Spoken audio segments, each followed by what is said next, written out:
The Brave Frontier, Chapter 2. Peter the Rebel.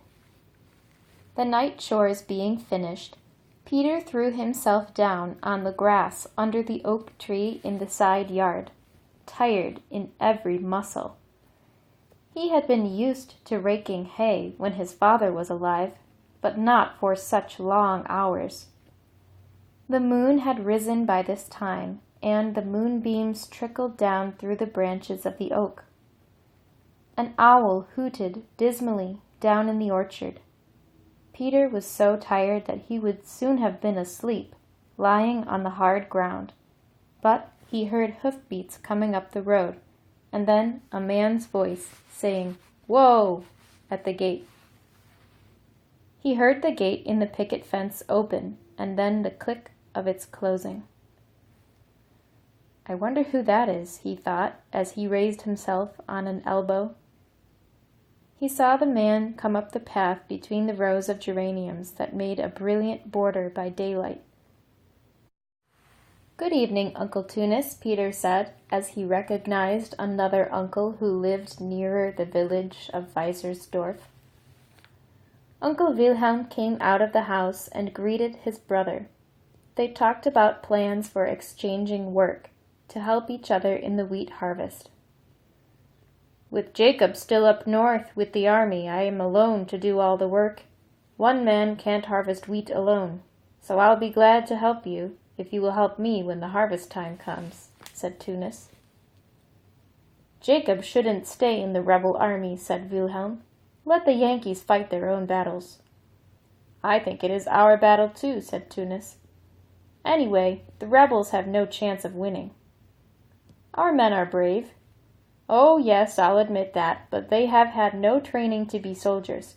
When our Schoharie boys marched away to join the army up north, many of them did not even have uniforms.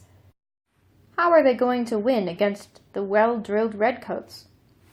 "I don't know, but what has made you change your mind, Wilhelm?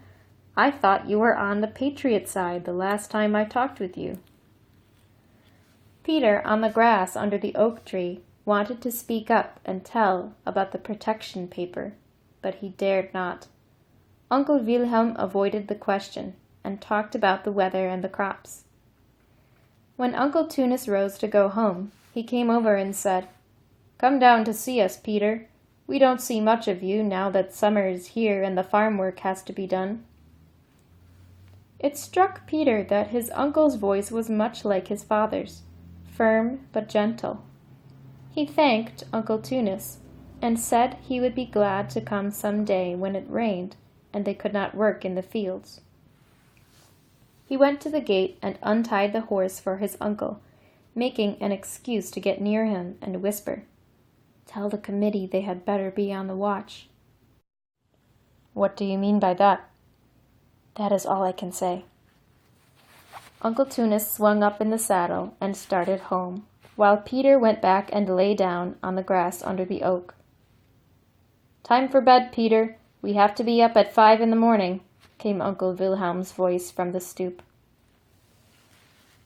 The next evening, after another long day in the hayfield, Peter was again lying on the grass under the oak when he heard the currant bushes rustling beyond the garden fence.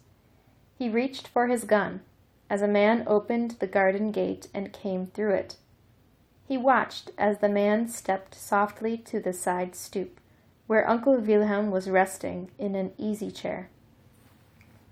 The man spoke scarcely above a whisper, and Uncle Wilhelm replied in low tones, so Peter could not catch the words. After a few minutes they came over to Peter, and Uncle Wilhelm spoke. "Peter, here is Mr. McGregor, who gave us the protection paper last night. He wants you to take a note to a man in the village." "But I don't want to help on the king's side." "Didn't you take a protection paper?" asked Mr. McGregor. "Yes, but I didn't want to." "Those who are protected have to help if they are needed. Being a boy, you will not be suspected as a man might." Peter looked from one to the other, hoping for some way out. "Uncle, let me talk to you alone," he said. They walked off toward the barn. "Uncle, I won't help on the Tory side," he declared. "Hush, hush, you must not let the man hear. Don't be a fool, Peter. Of course you will take the message. You won't have to do much, just carry a piece of paper." Peter stood silent, gritting his teeth. Uncle Wilhelm repeated, "Of course you'll take the note, and if you don't do it of your own free will, you will do it because I tell you to." What has come over Uncle Wilhelm? Peter wondered. He had not heard what the man had said. "We must get word to every loyalist in the valley. Soon they will all wish they had been loyalists." "Hurry, Peter," urged his uncle. "I don't want my buildings burned. They may be if we don't help." He took hold of the boy's arm and pulled him over to the man. "He'll carry the note." Even now, Peter tried to think of an excuse for not going. "I wanted to go swimming, Uncle. I was going to the river as soon as the moon was higher." "Just like a boy to want to go swimming when there is something important to do," said Uncle Wilhelm. "You can go swimming tomorrow night." Mr. McGregor said good night and went away through the garden as he had come. "And now be off with you," said Uncle Wilhelm, giving the note to Peter. "And if you don't deliver it, and quickly too, I won't give you a home any longer." Peter put the note, just a scrap of brown paper, in a pocket, and took up his gun. "Don't talk with anyone else," said Uncle Wilhelm, "and come back as soon as you have delivered the note." "First I want to get some more bullets," said Peter. He went to his room under the eaves and put the bullets into his bullet pouch. Then he reached into a little chest and brought out a small package wrapped in a piece of cloth. Unrolling the cloth, he took out 2 silver spoons. "They were my mother's, and I'm not going to leave them here," he thought. They were tiny spoons, but of solid silver, beautifully chased. He put them in a pocket, took up his gun, and went downstairs.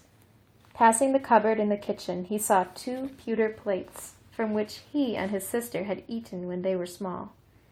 He tucked them inside his jacket, and held his left arm close, to keep them from slipping down, and he was soon going down the road toward Weisersdorf.